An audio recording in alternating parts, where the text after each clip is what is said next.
So the Pokemon World Championships have been happening for the last few days, and today was like the last day where they had the championship matches, and then also had kind of the closing ceremony where they handed out all the awards and everything. And usually when we get to the closing ceremony, they like to have a new type of reveal or drop that they do in terms of news, and they've been doing that for the last few years, so some people were hoping that there was going to be one this year, and we actually did get some news about the Pokemon Scarlet and Violet DLC and the hidden treasure of Area Zero. So they gave us some new information on that, and we got a new trailer, which of course it was a little bit more focused on the competitive scene because it was at the World Championships, but there is some really cool stuff in here, and I do want to break everything down with you guys because apparently now there's a 19th type of Pokemon and stuff, and it just seems really kind of crazy, so I do want to talk about it. Alright, so here we are on the official Pokemon website where we got the information here about the new moves, and it says here, hold fierce battles using the new moves Upper Hand and Psychic Noise. New moves keep appearing in Part 2, the Indigo Disc, one after another. Two of the moves this release will introduce that you can expect to play a big role in battles are Upper Hand and Psychic Noise. So Upper Hand, it says here, with this fighting type physical move, the user reacts to the target's movements and strikes them with the heel of its palm. If the target was trying to use a priority move, Upper Hand will get the jump on them, allowing the user to attack first and cause their opponent to flinch without fail. This move will fail if the target wasn't readying a priority move. So this seems like a useful move because priority of course plays a huge role in competitive battles. You always got people trying to use like Aqua Jet or Bullet Punch or Mach Punch and moves like that.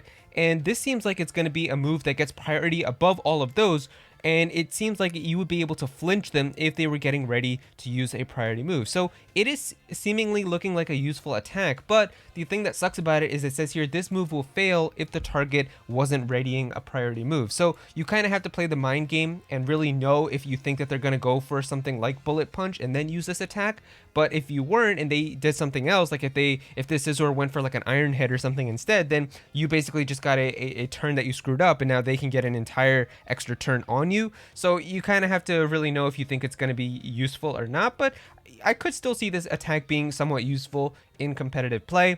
And of course they're showing Hariyama here, so I'm assuming the future version of it that everybody uses, Iron Hands, I think is like one of the most used Pokemon. I'm pretty sure it's probably going to get this move as well, so you could probably see it appearing there. And then we've got the other move here, which is Psychic Noise, and it says here, this Psychic type special move deals damage as it bathes the target in abrasive sound waves.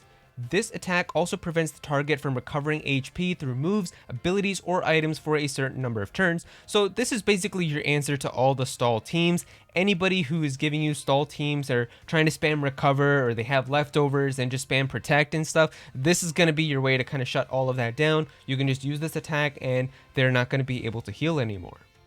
Now we also got to see the special signature moves of the brand new Paradox Pokemon, so we can see right here in the trailer, they don't have it on the website, but the one for Raikou that we have here, we got its typing, also which is Electric Dragon, which I'm a pretty big fan of, but it's going to have a signature move here called Thunderclap, where it strikes before the target's attack, so basically a strong priority move that's going to be electric, so that's cool.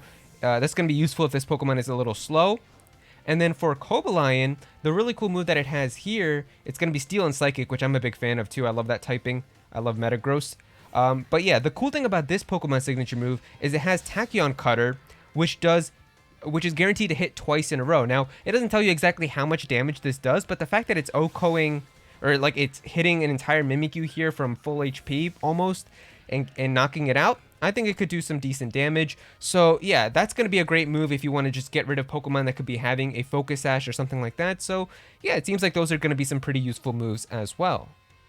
Now we also got the news that every single previous starter Pokemon is going to be returning in this DLC as well. So when we did get that Pokemon Home leak that happened way earlier in the year after that update came out in February, we were talking about how it seemed a little bit weird that they didn't have every single starter, and it was speculated that the Pokemon that were missing, because there was like a handful of Pokemon that were missing from the entire list that we knew, was going to be the other starters, so that turned out to be true here. And so yeah, in the second DLC, you're going to be able to find like a variety of biomes that are going to be in like this facility, and in this facility you're going to be able to just straight up find starter Pokemon in the wild, so that's awesome that you're going to be able to catch them. It really kind of does suck though that they're kind of gating these now behind DLC, whereas something in like Pokemon Ultra Sun and Moon, you could just do like the island scanning thing and being able to find starter Pokemon in the wild, which I thought was so cool. It really does suck how now if you want all of these types of Pokemon, you have to pay $30 or $35 now for this DLC. So it sucks in that sense, but I guess it is cool that they are at least going to be in the game. But of course, the biggest thing that everyone is talking about is this brand new typing for Pokemon, and it talks about the 19 Tera type. So it says here, the terastal phenomenon first appeared in Pokemon Scarlet and Pokemon Violet, and it grants Pokemon special power while also making them sparkle like brilliant jewels. It plays an important role in battles. Terastalizing your Pokemon opens up a new world of strategy since it allows you to change your Pokemon's type to its Tera type, which can increase the power of moves with the same type or change your Pokemon's weaknesses. And now, in the hidden treasure of Area 0 for Pokemon Scarlet and Violet, a new Tera type has been discovered, a 19 Tera type. Something about it seems different from the 18 Tera types we've seen before, but much is yet unknown. What is the truth behind this 19 Tera type? So yeah, the thing is, if we take a look at this symbol right here, the symbol for this Tera type, it seems to be very reminiscent of what it looks like for that legendary Pokemon Terapagos, right? It looks like it's like that same exact type of shell on it where it had the icons of every single type that's on its back, and that's why it makes people think that maybe this is actually going to be a Tera type that's going to be like a fusion of every single Pokemon type. So this then makes you wonder, what would this mean in terms of like the typing of your Pokemon, right? Because this is like the Pokemon right here. It's also showing us a Pokemon that isn't Terapagos, which would mean that every Pokemon is going to be able to terastalize into this typing as well. So what exactly is this going to do? Like, we have this Pokemon Baxcalibur right here. It hasn't done the transformation yet. So what is it going to look like when you transform into it with this terastal form? I think that there's definitely a cool thing that's going to happen, and it's probably going to be like based around that crown that they kind of teased us, where it showed like every single Pokemon type that was spinning around. I think it's probably going to be like that, and it's going to be like a really cool crown that's going to be a fusion of every single Pokemon type. But what does that mean for attacks? I feel like what it's going to do is this is going to be exclusive to the move Tera Blast, because for Tera Blast we can see right here the icon has changed to be like this rainbow color instead of like just having the other types of moves that you have. So I think it's going to be a special terastal type that's going to be exclusive for the move Tera Blast, where that move is now going to do super effective damage to whatever Pokemon you're battling against, maybe kind of like what they did with the Legends plate inside of Pokemon Legends Arceus, where it would use Judgment and it would always do super effective damage depending on which Pokemon you were battling against, I think. So that seems to make the most sense for me, but maybe it's also going to be like a whole different typing that's going to be like included with the other moves that you have too. But right here, like, it shows that only this Tera Blast attack becomes like this rainbow color, and everything else like Dragon Dance and Icicle Crash stays the same. So that's kind of my prediction here. I think it's going to be like a really cool form that you're going to have, but it's going to be only Tera Blast that's going to actually change in terms of the attacks, but maybe there's going to be more to it as well. Riddler Koo, who was talking about this, did say here way back on the first day of August, he just said the word 19th, and everybody was like, wait, what does this mean?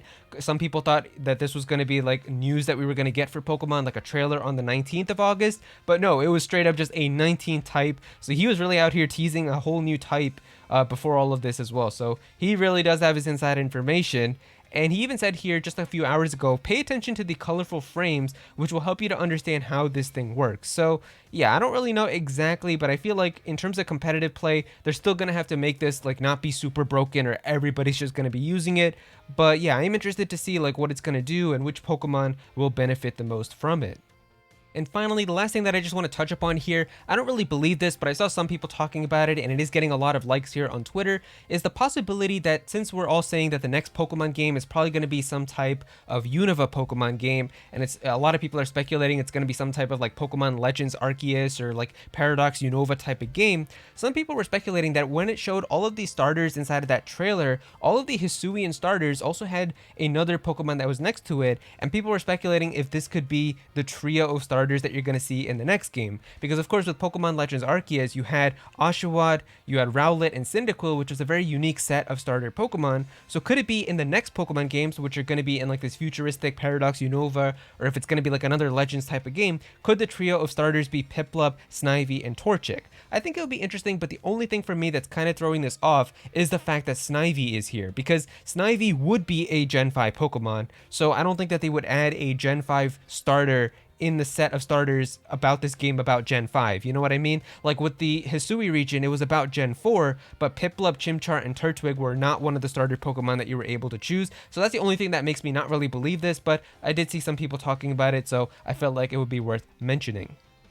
But yeah, that is pretty much all the information that we have right now about the Pokemon Scarlet and Violet DLC. Apparently there is going to be another trailer or another news drop that's going to be happening on like August 22nd or something, I heard. So if we do get some news again in a couple days, I'll definitely make a video talking about it and giving my thoughts. But yeah, if you guys enjoyed the video, definitely be sure to click that like button and also subscribe to the channel, as I am going to be talking more about the Pokemon Scarlet and Violet DLC and more Pokemon stuff as well, so definitely be sure to subscribe so you don't miss out on that. Comment down below and let me know what you guys think about all this information. How do you guys feel about the new attacks? What do you guys think that the 19 Terra type is really going to be, and how do you think it's going to work? Definitely be sure to comment down below and let me know. Go follow me on Twitter at @Aero so you can be featured in videos, and also join my Discord server as well. We've got a bunch of people in there who are always talking about Pokemon and Smash Bros. And Nintendo, so definitely be sure to join that. But yeah, that's pretty much it. Thank you so much for watching.